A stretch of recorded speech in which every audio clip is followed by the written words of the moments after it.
ವೀಕ್ಷಕರೇ ನಮಸ್ಕಾರ. ತಮ್ಮ ಪರಿಚಯ ವಾಹಿನಿಗೆ ಸುಸ್ವಾಗತ. ಆತ್ಮೀಯರೇ, ವ್ಯಕ್ತಿಯು ಸಾವಿನ ನಂತರವಷ್ಟೇ ಸ್ವರ್ಗಕ್ಕೆ ಪ್ರಯಾಣ ಅಥವಾ ಸ್ವರ್ಗಾರೋಹಣವನ್ನು ಮಾಡಲು ಸಾಧ್ಯ ಎಂಬುದು ಪ್ರತೀತಿ. ಆದರೆ ನಮ್ಮ ಭಾರತ ದೇಶದಲ್ಲಿ ಸಶರೀರವಾಗಿ ಸ್ವರ್ಗಕ್ಕೆ ತೆರಳಬಹುದಾದಂತಹ ಮಾರ್ಗವೊಂದಿದೆ. ದ್ವಾಪರಾಯುಗದಲ್ಲಿ ಕುರುಕ್ಷೇತ್ರ ಕದನದ ನಂತರ ರಾಜ್ಯವನ್ನಾಳಿದಂತಹ ಪಾಂಡವರು ತಮ್ಮ ಕಡೆಗಾಲದಲ್ಲಿ ದ್ರೌಪದಿ ಸಮೇತರಾಗಿ ಇದೇ ಮಾರ್ಗದಲ್ಲಿ ಸ್ವರ್ಗಕ್ಕೆ ಪ್ರಯಾಣವನ್ನು ಬೆಳೆಸಿದ್ದರು ಎಂದು ನಂಬಲಾಗುತ್ತದೆ. ಈ ಮಾರ್ಗದಲ್ಲಿ ಪ್ರಯಾಣವನ್ನು ಮಾಡಿ ಸ್ವರ್ಗಕ್ಕೆ ತೆರಳಲು ಧರ್ಮರಾಜರಿಗೆ ಮಾತ್ರ ಸಾಧ್ಯವಾಗಿತ್ತಂತೆ. ಪಾಂಡವರು ಸ್ವರ್ಗಾರೋಹಣಕ್ಕೆ ತೆರಳಿದಂತಹ ಮಾರ್ಗ ಹಾಗೂ ಸ್ವರ್ಗಾರೋಹಣದ ಸಂದರ್ಭದಲ್ಲಿ ನಡೆದ ಸ್ವಾರಸ್ಯಕರ ಘಟನಾವಳಿಗಳ ಬಗ್ಗೆ ಮಹಾಭಾರತದ ಮಹಾಪ್ರಸ್ಥಾನಿಕ ಪರ್ವದಲ್ಲಿ ಸುಂದರವಾಗಿ ವಿವರಿಸಲಾಗಿದೆ. ಮಹಾಪ್ರಸ್ಥಾನಿಕ ಪರ್ವದಲ್ಲಿ ಉಲ್ಲೇಖಿಸಿರುವ ಪ್ರಕಾರ ಕುರುಕ್ಷೇತ್ರ ಕದನದಲ್ಲಿ ಜಯವನ್ನು ಗಳಿಸಿ ಹಸ್ತಿನಾಪುರದಲ್ಲಿ ಸುದೀರ್ಘವಾಗಿ ಆಳ್ವಿಕೆಯನ್ನು ನಡೆಸಿದ ನಂತರ ಅಂತಿಮವಾಗಿ ಪಾಂಡವರು ತಮ್ಮ ಶಸ್ತ್ರಾಸ್ತ್ರಗಳನ್ನು ತ್ಯಜಿಸುತ್ತಾರೆ. ಅರ್ಜುನನ ಮೊಮ್ಮಗನಾದ ಪರೀಕ್ಷಿತ ಮಹಾರಾಜನಿಗೆ ಪಟ್ಟಾಭಿಷೇಕವನ್ನು ಮಾಡುತ್ತಾರೆ. ತಮ್ಮವರನ್ನೆಲ್ಲ ಕೊಂದ ಪಾಪವನ್ನು ಪರಿಹರಿಸಿಕೊಳ್ಳಲು ಅನೇಕ ತೀರ್ಥಕ್ಷೇತ್ರಗಳಿಗೆ ಯಾತ್ರೆಗಾಗಿ ತೆರಳುತ್ತಾರೆ. ಅವರ ಈ ಪ್ರಯಾಣದಲ್ಲಿ ಒಂದು ನಾಯಿಯೂ ಸಹ ಅವರ ಜೊತೆಯಾಗುತ್ತದೆ. ಕೊನೆಗೆ ಅವರೆಲ್ಲರೂ ಸಶರೀರವಾಗಿ ಸ್ವರ್ಗಾರೋಹಣ ಮಾಡಲೆಂದು ಹಿಮಾಲಯದ ತಪ್ಪಲಿಗೆ ಆಗಮಿಸುತ್ತಾರೆ. ಪಾಂಡವರು ಸ್ವರ್ಗಾರೋಹಣಕ್ಕೆ ತೆರಳಿದ ಮಾರ್ಗವು ಉತ್ತರಾಖಂಡ ರಾಜ್ಯದ ಬದರಿನಾಥದಿಂದ 3 ಕಿಲೋಮೀಟರ್ ದೂರದಲ್ಲಿರುವ ಮಾನಾ ಎಂಬ ಪುಟ್ಟ ಗ್ರಾಮದಿಂದ ಪ್ರಾರಂಭವಾಗುತ್ತದೆ. ಪಾಂಡವರು ಸ್ವರ್ಗಾರೋಹಣ ಮಾಡಲೆಂದು ಕ್ರಮಿಸಿದ ಮಾರ್ಗವನ್ನು ಸಾತೋಪಂತ್ ಯಾತ್ರೆ ಎಂದು ಕರೆಯಲಾಗುತ್ತದೆ. ಸಾತೋಪಂತ್ ಯಾತ್ರೆಯನ್ನು ಧಾರ್ಮಿಕಾಸಕ್ತ ಭಕ್ತಾದಿಗಳೂ ಸಹ ಮಾಡುತ್ತಾರೆ. ಈ ಯಾತ್ರೆಯನ್ನು ಕೈಗೊಳ್ಳುವುದರಿಂದ ಸ್ವರ್ಗಲೋಕ ಪ್ರಾಪ್ತಿಯಾಗುತ್ತದೆ ಎಂಬ ಬಲವಾದ ನಂಬಿಕೆ ಇದೆ. ಹಾಗಾಗಿ ಈ ಚಾರಣವನ್ನು ಸ್ವರ್ಗಾರೋಹಿಣಿ ಎಂದು ಕರೆಯಲಾಗುತ್ತದೆ. ಮಾನಾ ಗ್ರಾಮದಿಂದ ಆರಂಭವಾಗುವಂತಹ ಚಾರಣ ಮಾರ್ಗವು ಸುಮಾರು 25 ಕಿಲೋಮೀಟರ್ ದೂರದ ಮಾರ್ಗವಾಗಿದ್ದು ಸಾತೋಪಂತ್ ಚಾರಣ ಮಾಡಲು ಸುಮಾರು 5 ದಿನಗಳ ಅವಧಿ ತೆಗೆದುಕೊಳ್ಳುತ್ತದೆ. ಉತ್ತಮವಾದ ಆರೋಗ್ಯ ಮಾತ್ರವಲ್ಲದೆ ಸಾಕಷ್ಟು ದೈಹಿಕ ಮತ್ತು ಮಾನಸಿಕ ಸಾಮರ್ಥ್ಯವೂ ಸಹ ಈ ಸಾತೋಪಂತ್ ಚಾರಣ ಮಾಡಲು ನಮಗೆ ಅತ್ಯವಶ್ಯಕ. ಬದರಿನಾಥದಿಂದ 3 ಕಿಲೋಮೀಟರ್ ದೂರದಲ್ಲಿರುವ ಮಾನಾ ಎಂಬ ಗ್ರಾಮದಿಂದ ಸಾತೋಪಂತ್ ಯಾತ್ರೆ ಪ್ರಾರಂಭವಾಗುತ್ತದೆ. ಮಾನಾವು ಭಾರತದ ಕೊನೆಯ ಗ್ರಾಮವಾಗಿದ್ದು ಇಲ್ಲಿನಿಂದ ಮುಂದೆ ಜನಸಂಚಾರವೇ ಇರುವುದಿಲ್ಲ.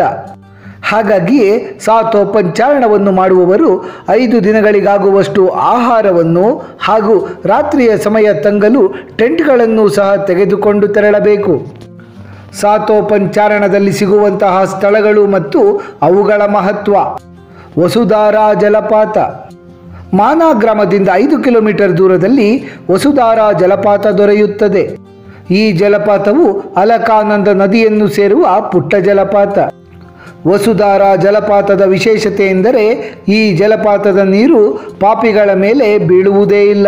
ಈ ಜಲಪಾತದ ನೀರು ಯಾರ ಮೇಲೆ ಬೀಳುತ್ತದೆಯೋ ಅವರು ಮೋಕ್ಷಕ್ಕೆ ಅರ್ಹರು ಎಂದು ಉಲ್ಲೇಖಿಸಲಾಗುತ್ತದೆ. ಹಾಗಾಗಿಯೇ ಭಕ್ತಾದಿಗಳು ಈ ಪವಿತ್ರ ಜಲಪಾತದ ಕೆಳಗೆ ನಿಂತುಕೊಳ್ಳುತ್ತಾರೆ. ಈ ಜಲಪಾತದ ನೀರು ಮಕರಂದದಂತಹ ಪರಿಮಳವನ್ನು ಹೊಂದಿದೆ.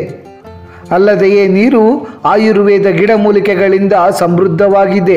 ಹಾಗಾಗಿಯೇ ವಸುಧಾರಾ ಜಲಪಾತದ ನೀರು ಯಾವ ವ್ಯಕ್ತಿಯ ಮೇಲೆ ಬೀಳುತ್ತದೆಯೋ ಅವರು ಆರೋಗ್ಯವಂತರಾಗಿರುತ್ತಾರೆ.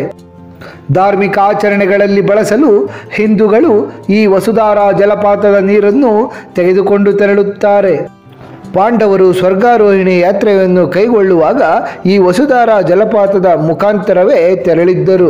ದ್ರೌಪದಿಗೆ ಸ್ವರ್ಗಾರೋಹಣ ಪ್ರಾಪ್ತಿಯಾಗದೆಯೇ ಅವಳು ಇಲ್ಲಿ ತನ್ನ ಅವತಾರವನ್ನು ಸಮಾಪ್ತಿಗೊಳಿಸುತ್ತಾಳೆ. ಆಗ ಪಾಂಡವರು ಎಲ್ಲರಿಗಿಂತ ಕಿರಿಯಳಾದಂತಹ ದ್ರೌಪದಿಯು ಏಕೆ ನಿರ್ಗಮಿಸಿದಳು ಎಂದು ಕೇಳುತ್ತಾರೆ. ಅದಕ್ಕೆ ಧರ್ಮರಾಜನು ದ್ರೌಪದಿಗೆ ನಮ್ಮೆಲ್ಲರಿಗಿಂತ ಅರ್ಜುನನ ಮೇಲೆ ಹೆಚ್ಚು ಪ್ರೀತಿ ಇತ್ತು, ಎಲ್ಲ ಗಂಡಂದಿರನ್ನು ಸಮಾನವಾಗಿ ನೋಡದಿರುವುದು ಅವಳು ಮಾಡಿದಂತಹ ಪಾಪ ಕಾರ್ಯ, ಹಾಗಾಗಿ ಆಕೆ ಸ್ವರ್ಗಾರೋಹಣ ಮಾಡಲಾಗಲಿಲ್ಲ ಎಂದು ಹೇಳುತ್ತಾರೆ. ಪಾಂಡವರು ತಮ್ಮ ಸ್ವರ್ಗಾರೋಹಣದ ಪ್ರಯಾಣವನ್ನು ಮುಂದುವರೆಸುತ್ತಾರೆ. ಲಕ್ಷ್ಮೀವನ. ವಸುಧಾರಾದಿಂದ ಸುಮಾರು 5 ಕಿಲೋಮೀಟರ್ ದೂರದಲ್ಲಿ ಲಕ್ಷ್ಮೀ ವನವೆಂಬ 50 ಭೋಜ ವೃಕ್ಷಗಳಿಂದ ಕೂಡಿದ ಸಣ್ಣ ವನ ಹೊಂದಿದೆ. ಭಗವಾನ್ ನಾರಾಯಣರು ಈ ಸ್ಥಳದಲ್ಲಿ ತಪಸ್ಸನ್ನು ಆಚರಿಸುವಾಗ ಲಕ್ಷ್ಮೀದೇವಿಯು ಭೋಜ ವೃಕ್ಷಗಳ ರೂಪವನ್ನು ಪಡೆದು ಅವರಿಗೆ ನೆರಳು ನೀಡಿದ್ದರು ಎನ್ನಲಾಗುತ್ತದೆ.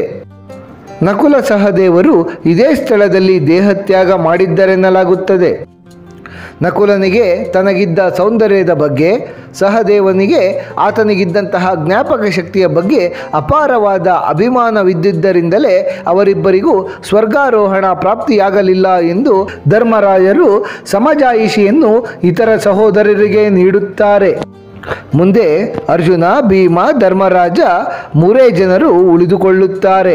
ಅವರು ತಮ್ಮ ಸ್ವರ್ಗಾರೋಹಣದ ಪ್ರಯಾಣವನ್ನು ಮುಂದುವರೆಸುತ್ತಾರೆ. ಚಕ್ರತೀರ್ಥ.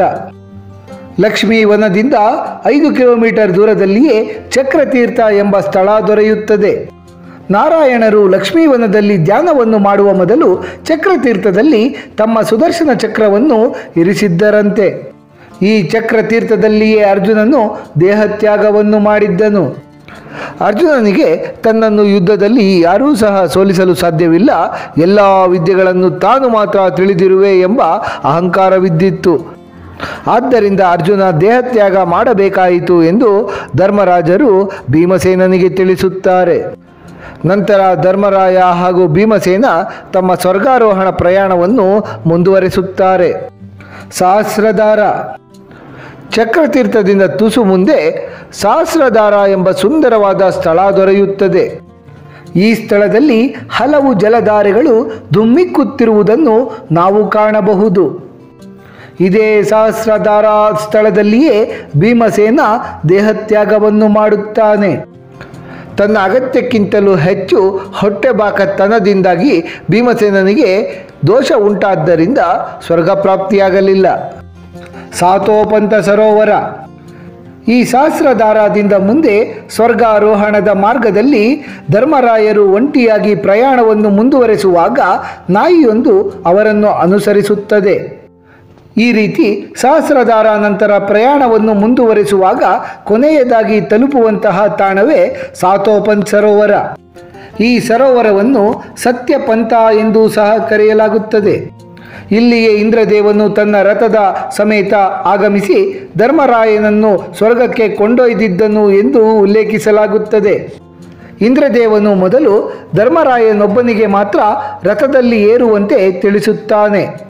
ಅದಕ್ಕೆ ಧರ್ಮರಾಯರು ತಮ್ಮ ಜೊತೆಯಲ್ಲಿ ದಾರಿಯುದ್ದಕ್ಕೂ ಬರುವ ಕಷ್ಟಗಳಿಗೆ ಜೊತೆಯಾಗಿ ಸ್ನೇಹಿತನ ರೀತಿ ನಾಯಿಯೂ ಸಹ ಆಗಮಿಸಿರುವುದರಿಂದ ಅದನ್ನೂ ಸಹ ಸ್ವರ್ಗಕ್ಕೆ ಕರೆದೊಯ್ಯಬೇಕು ಎಂದು ಕೇಳಿಕೊಳ್ಳುತ್ತಾರೆ.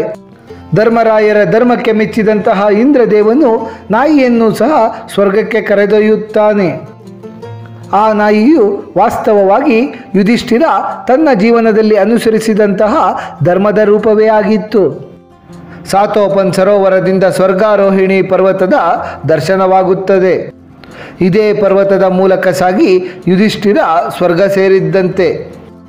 ಸಾತೋಪನ್ ಸರೋವರವು ತ್ರಿಕೋನಾಕಾರದಲ್ಲಿದ್ದು ಏಕಾದಶಿಯ ದಿನದಂದು ಸ್ವತಃ ಬ್ರಹ್ಮದೇವರು, ಮಹಾವಿಷ್ಣುದೇವರು ಹಾಗೂ ಶಿವಪರಮಾತ್ಮರೇ ಇಲ್ಲಿಗೆ ಆಗಮಿಸಿ ಒಂದೊಂದು ಮೂಲೆಗಳನ್ನು ಆಕ್ರಮಿಸಿಕೊಂಡು ಸ್ನಾನವನ್ನು ಮಾಡಿ ಮರಳುತ್ತಾರಂತೆ. ಗಂಧರ್ವರೆಲ್ಲರೂ ಪಕ್ಷಿಗಳ ರೂಪದಲ್ಲಿ ಸರೋವರವನ್ನು ಕಾಯುತ್ತಿದ್ದು ಸರೋವರದಲ್ಲಿ ಒಂದು ಕಡ್ಡಿಯೂ ಸಹ ಬೀಳದಂತೆ ನೋಡಿಕೊಳ್ಳುತ್ತಾರಂತೆ. ಧರ್ಮರಾಯರು ಸ್ವರ್ಗಾರೋಹಣ ಮಾಡುವುದಕ್ಕೂ ಮುಂಚೆ ಸಾತೋಪನ್ ಸರೋವರದಲ್ಲಿ ಸ್ನಾನವನ್ನು ಮಾಡಿದ್ದರಂತೆ. ಹಾಗಾಗಿ ಸಾತೋಪನ್ ಸರೋವರದ ನೀರಿನಲ್ಲಿ ಸ್ನಾನವನ್ನು ಮಾಡುವುದರ ಮೂಲಕ ಧಾರ್ಮಿಕ ಯಾತ್ರಿಕರು ತಾವು ಮಾಡಿದಂತಹ ಪಾಪಕರ್ಮಗಳನ್ನೆಲ್ಲ ತೊಳೆದುಕೊಳ್ಳಬಹುದು ಎಂದು ನಂಬುತ್ತಾರೆ. ಕೆಲವು ಜನರು ಈ ಸಾತೋಪನ್ ಸರೋವರವನ್ನು ಪ್ರದಕ್ಷಿಣೆ ಮಾಡುತ್ತಾರೆ. ಸಾತೋಪಂಥ ಯಾತ್ರೆಯ ಮಾರ್ಗವನ್ನು ಭೂಮಿಯ ಮೇಲಿರುವಂತಹ ಸ್ವರ್ಗ ಎಂದೇ ಬಣ್ಣಿಸಬಹುದು. ಇಡೀ ಭೂಮಿಯಲ್ಲಿ ಸ್ವರ್ಗಕ್ಕೆ ತೆರಳುವ ಮಾರ್ಗ ಹೊಂದಿದ್ದರೆ ಅದು ಸ್ವರ್ಗಾರೋಹಿಣಿ ಯಾತ್ರೆ. ಆತ್ಮೀಯ ವೀಕ್ಷಕರೇ, ನಮ್ಮ ಭರತಖಂಡದಲ್ಲಿರುವ ಸ್ವರ್ಗಕ್ಕೆ ಸಶರೀರವಾಗಿ ತೆರಳಬಹುದಾದಂತಹ ಒಂದು ಮಾರ್ಗ ಮತ್ತು ದ್ವಾಪರಾಯುಗದಲ್ಲಿ ಆ ಒಂದು ಮಾರ್ಗದಿಂದಲೇ ಪಾಂಡವರ ಅಗ್ರಜನಾದ ಯುಧಿಷ್ಠಿರನು ಸಹ ಸ್ವರ್ಗಾರೋಹಣವನ್ನು ಕೈಗೊಂಡಿದ್ದನು ಎಂಬ ಅಮೂಲ್ಯವಾದ ವಿಚಾರಗಳನ್ನು ಈ ಸಂಚಿಕೆಯ ಮೂಲಕ ತಿಳಿದುಕೊಂಡ ನಮಗೆಲ್ಲರಿಗೂ ಆ ಭಗವಂತನ ಕೃಪಾ ಕಟಾಕ್ಷ ಸದಾಕಾಲ ಇರಲೆಂದು ಕೋರಿಕೊಳ್ಳುತ್ತಾ ಈ ಕಿರುಪರಿಚಯವನ್ನು ಮುಗಿಸುತ್ತಲಿದ್ದೇವೆ. ವೀಕ್ಷಕರೇ, ನಿಮಗೆ ಈ ವಿಡಿಯೋ ಇಷ್ಟವಾಗಿದ್ದಲ್ಲಿ ಲೈಕ್ ಮಾಡಿ, ಶೇರ್ ಮಾಡಿ ಮತ್ತು ಸಬ್ಸ್ಕ್ರೈಬ್ ಮಾಡಿ ಹಾಗೂ ಬೆಲ್ ಬಟನ್ ಒತ್ತುವುದನ್ನು ಮರೆಯಬೇಡಿ.